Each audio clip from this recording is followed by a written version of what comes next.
So in this video, we're going to talk about how to run a successful branch or a region or even an entire company with weaker mortgage loan originators. Now, when I say weaker, I mean in terms of their underwriting ability, their ability to structure a mortgage in a way that will be approved in underwriting, to know how to structure a mortgage to make sure that it will qualify to go through underwriting, that they sometimes forget to ask a borrower a question they should ask them, or they sometimes fail to look up a guideline, or they don't realize that there's going to be some underwriter discretion on one of the topics and they don't check it out beforehand, and then it gets into underwriting and it's a 50-50 proposition at best as to whether or not the underwriter will go along with the scenario. Now, when I say weak, I don't mean in terms of sales ability, because most loan officers, they're either strong on sales ability or strong on the deal structuring and underwriting side of the transaction.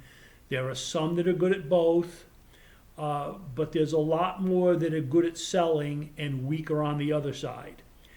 And in that regard, I still am pretty amazed when I speak to established industry mortgage professionals, owners of company, division managers, C-suite, folks of all stripes, how many of them speak very poorly about their loan officers in terms of their carelessness, in terms of their attention to detail.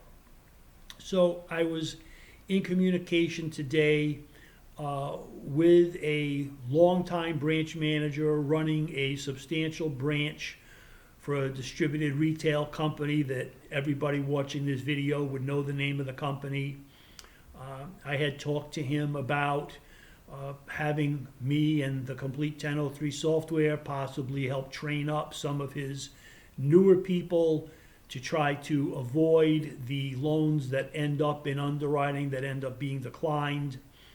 And he came back and told me something that I hadn't heard before about how they are looking to run their business, understanding the weaknesses of their loan officers. And what he told me was they're increasing their marketing and increasing their prospecting, and they're going to have weaker personnel that can handle the vanilla loans, but basically anything that isn't vanilla, they're going to leave alone.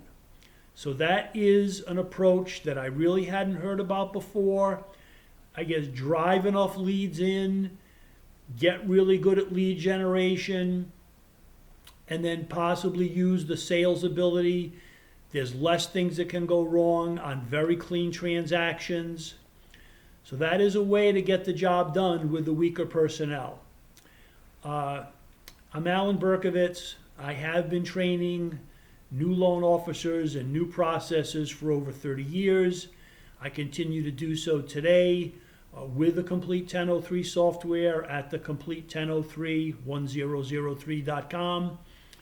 If the strategy that I just mentioned works for you, then just ramp up your prospecting and your marketing, and hopefully you'll be able to minimize the difficult loans that go into underwriting and get denied. If you're going to be driving your prospecting and marketing to get higher volume, then you're not going to really be concerned with having some loans come in that could be structured, that could be closed totally within the guidelines. Even though they might take a little extra work, you're okay letting those go. On the other hand, if you're looking to have truly professional loan officers, folks that are just as good on the underwriting and the detail side as they are on the sales side, then get in touch with us and we'll see if we can help you get them ramped up much more quickly. That's it for today's video.